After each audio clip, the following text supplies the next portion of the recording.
కాంగ్రెస్ పార్టీలో రెబెల్స్ కు చెక్ పెట్టేందుకు ప్లాన్ చేస్తోంది పీసీసీ. ఇందుకోసం స్క్రీనింగ్ కమిటీలను ఏర్పాటు చేస్తోంది.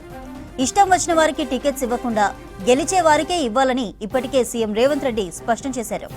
పార్టీ లైన్ దాటితే వేటు తప్పదని పార్టీ పెద్దలు వార్నింగ్ కూడా ఇచ్చారు. గాంధీ భవన్ నుండి ఇప్పటికే ఏ ఫార్ములా జారీ మొదలవగా బి ఫామ్లు జిల్లా మంత్రులతో డీసీసీలకు అప్పగించనున్నారు. రెబెల్స్ ఉంటే బుజ్జగించాలని పార్లమెంటు నియోజకవర్గం ఇన్ఛార్జ్ మంత్రులకు బాధ్యతలు ఇచ్చింది పార్టీ. పంచాయతీ ఎన్నికల్లో జరిగిన తప్పులు రిపీట్ కావద్దని ప్రభుత్వం, పార్టీ పెద్దలు సూచించారు. ఈ అంశంపై గాంధీభవన్ నుంచి షరీఫ్ మరిన్ని అప్డేట్స్ లైవ్ ద్వారా అందిస్తారు. షరీఫ్, మున్సిపల్స్ లో రెబెల్స్ కు చెక్ పెట్టేందుకు కాంగ్రెస్ ప్లాన్ చేస్తున్నట్టు తెలుస్తోంది. మరి ఈ ప్లాన్ కి సంబంధించి మీ వద్దున్న వివరాలేంటి? ఎలక్షన్లో చాలా వరకు రెబల్స్ బెడద కనిపించింది. అయినప్పటికీ కూడా మళ్ళీ గెలిచిన తర్వాత కాంగ్రెస్లోకి వాళ్ళు మెర్జ్ అయినటువంటి సిచ్యువేషన్. కానీ పంచాయతీ ఎలక్షన్స్కి ఇప్పుడు జరుగుతున్నటువంటి మున్సిపాలిటీ కార్పొరేషన్ ఎలక్షన్స్కి భిన్నమైనటువంటి వాతావరణం ఉంటుంది. పార్టీ గుర్తుతో జరిగేటువంటి ఎన్నికలు కావడంతో ఖచ్చితంగా రెబల్స్ని విత్డ్రా గడువు లోపు వాళ్ళతో విత్డ్రా చేయించుకోవడం, లేదంటే వాళ్ళను బుజ్జగించడం అనేటువంటి పనిలో ఉండాలని చెప్పి ఇప్పటికే ఆయా పార్లమెంట్ సెగ్మెంట్లో ఉన్నటువంటి ఇన్ఛార్జ్ మంత్రులుగా బాధ్యతనిచ్చారు.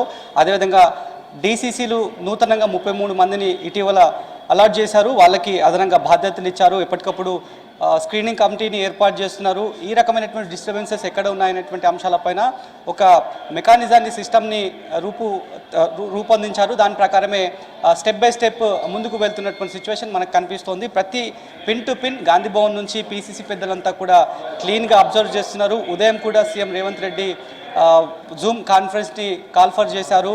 ఇష్టం వచ్చిన వాళ్ళకి పార్టీ టికెట్ ఇవ్వడము, బీఫామ్ ఇవ్వడం ఇది మంచి ఎక్సర్సైజ్ కాదు. ఎవరైతే గెలుస్తారని చెప్పి వాళ్ళపైన సంపూర్ణమైనటువంటి నమ్మకం ఉంటుందో, అక్కడ ఉన్నటువంటి పరపతి ఉంటుందో వాళ్ళకి మాత్రమే టికెట్ల సర్దుబాటు అనేది ఉండాలి. ఒక చాలా ఛాలెంజింగ్గా తీసుకోవాల్సినటువంటి అవసరం ఉందనేటువంటి అంశాన్ని సీఎం రేవంత్ రెడ్డి జూమ్ కాల్లో చెప్పారు. ఇక రెబల్స్కి చెక్ పెట్టడానికి స్క్రీనింగ్ కమిటీ ఎంతగానో దోహదపడుతుందని చెప్పి పార్టీ వర్గాలు భావిస్తున్నాయి. పార్టీ పెద్దలు కూడా అదే అంశాన్ని చెప్తున్నారు. స్క్రీనింగ్ కమిటీ ఎప్పటికప్పుడు పార్టీ పెద్దలతో కమ్యూనికేట్ అవుతున్నారు. గ్రౌండ్ జీరోలో ఏ రకమైనటువంటి సిచ్యువేషన్స్ ఉన్నాయి. ఇప్పటికే కొన్ని ప్రాంతాల్లో ఉమ్మడి మెదక్, కరీంనగర్, అదేవిధంగా సంగారెడ్డికి సంబంధించినటువంటి అంశాల్లో, దాంతోపాటు మరికొన్ని ప్లేసెస్లో పార్టీ మారినటువంటి ప్రాంతాల్లో పాత కొత్త నేతల మధ్య వైరం కొనసాగుతుంది. దానిపైనే స్పెషల్గా ఫోకస్ పెట్టాలని చెప్పారు. మరోవైపు దాదాపు 10 సంవత్సరాల తర్వాత అధికారంలోకి వచ్చిన తర్వాత మున్సిపల్ కార్పొరేషన్ ఎలక్షన్స్ జరుగుతున్నాయి కాబట్టి ప్రతి ఒక్కరు ఆశావాహులంతా కూడా తాము గెలుస్తాము, ఖచ్చితంగా మాకు బీఫామ్ ఇవ్వాలని చెప్పి పార్టీ పైన ఒత్తిడి తెచ్చే ప్రయత్నాలు చేస్తున్నారు.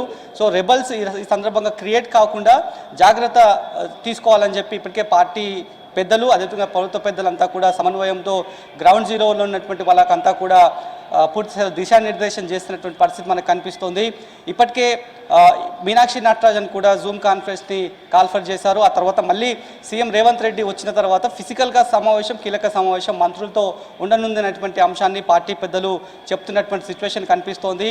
ఇప్పటికే ఆయా పార్లమెంట్ నియోజకవర్గాల వారిగా ఉన్నటువంటి దాదాపు 20 మందికి స్టార్ క్యాంపెయినర్స్కి సంబంధించినటువంటి బాధ్యతలు అప్పచెప్పారు. ఎవరెవరు ఎక్కడెక్కడ ప్రచారం చేయాలి, వాళ్ళకి సంబంధించినటువంటి జిల్లాను పార్లమెంట్ సెగ్మెంట్ వారిగా ఉన్నటువంటి జిల్లాలకు ఇన్ఛార్జీలుగా మంత్రులను ఇచ్చారు. కాబట్టి అంతకుముందు 15 మంది, ఎప్పుడైతే మేడారం క్యాబినెట్ జరిగిన తర్వాత 15 మందికి మళ్ళీ అదనంగా బాధ్యతలు ఇచ్చారు. వాళ్ళు ఆ తర్వాత స్టార్ క్యాంపెయినర్లో ఉన్నటువంటి వీళ్ళు సమన్వయంతో, దాంతోపాటు స్క్రీనింగ్ కమిటీలో ఉన్నటువంటి వాళ్ళు పెద్దలు ఎవరైతున్నారో వాళ్ళంతా కూడా సమన్వయంతో రెబల్స్కు చెక్ పెట్టాలని చెప్పి ప్రస్తుతానికైతే పార్టీ భావిస్తున్నటువంటి సిచ్యువేషన్ మనకు కనిపిస్తోంది. ఎందుకంటే ఫిబ్రవరి 3 వరకు విత్డ్రావల్కి సమయం ఉంది కాబట్టి ఫిబ్రవరి 3 లోపు ఎవరైతే రెబల్స్ ఉంటున్నారో వాళ్ళందరినీ కూడా భుజగించడము, లేదంటే వాళ్ళకు సర్ది చెప్పడము, ఈ సందర్భంలో సాక్రిఫైస్ చేస్తే నెక్స్ట్ పార్టీ ఏం ఇవ్వబోతోంది, లేదంటే ప్రభుత్వ తరఫున ఏం ఇవ్వబోతున్నాం అనేటువంటి అంశం పైన ఇంటర్నల్గా పూర్తి స్థాయిలో గ్రౌండ్ జీరోలోకి వెళ్ళి సమసిపోయేలాగా ప్రయత్నాలు చేయాలనేది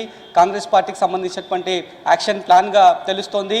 ఉదయం జూమ్ కాన్ఫరెన్స్లో సీఎం దిశానిర్దేశం చేశారు. ఎందుకంటే మేయర్, అదేవిధంగా డిప్యూటీ మేయర్లకు సంబంధించినటువంటి అంశం పైన ఇప్పుడే డిక్లేర్ చేయకూడదు అనేటువంటి ఒక ఇన్స్ట్రక్షన్ కూడా ఇచ్చినట్లుగా కూడా తెలుస్తోంది. ఎందుకంటే సామాజిక సమీకరణాలను, ఆ కూర్పును దృష్టిలో ఉంచుకొని వాటికి సంబంధించినటువంటి అనౌన్స్మెంట్ చేయాలి అనేటువంటి అంశాన్ని సీఎం రేవంత్ రెడ్డి పార్టీ పెద్దలను ఉద్దేశించి పీసీసీ చీఫ్ మహేష్ గౌడ్, అదేవిధంగా తెలంగాణ ఇన్ఛార్జ్గా ఉన్నటువంటి, అంటే ఏఐసీసీ ఇన్ఛార్జ్గా ఉన్నటువంటి మీనాక్షి నటరాజన్ కూడా ఈ మేరకు సూచించినట్లు కూడా తెలుస్తోంది. మరోవైపు సీఎం రేవంత్ రెడ్డి చాలా స్పష్టంగా చెప్పినట్లు తెలుస్తోంది. ఎందుకంటే ఇప్పటివరకు జరిగినటువంటి ఎన్నికల్లో పంచాయతీ ఎన్నికల్లో ఖచ్చితంగా కాంగ్రెస్ బలపరిచినటువంటి అభ్యర్థులే గెలుపొందారు. అంతకంటే ముందు ఉప ఎన్నిక వచ్చింది, 2 ప్రాంతాల్లో ఉప ఎన్నిక వచ్చింది. అప్పుడు కూడా మెజార్టీతో 2 అభ్యర్థులు గెలుపొందారు. కాబట్టి ఇప్పుడు పార్టీ గుర్తుతో జరిగేటువంటి ఎన్నికలు కావడంతో మెజార్టీ స్థానాలు గెలిపే లక్ష్యంగా ముందుకు పోవాలనేటువంటి అంశం పైన దిశానిర్దేశం చేసినట్టు కనిపిస్తోంది. సో ఫిబ్రవరి 3 లోపు రెబల్స్ లేకుండా, అసంతృప్తులు ఎవరు కూడా లేకుండా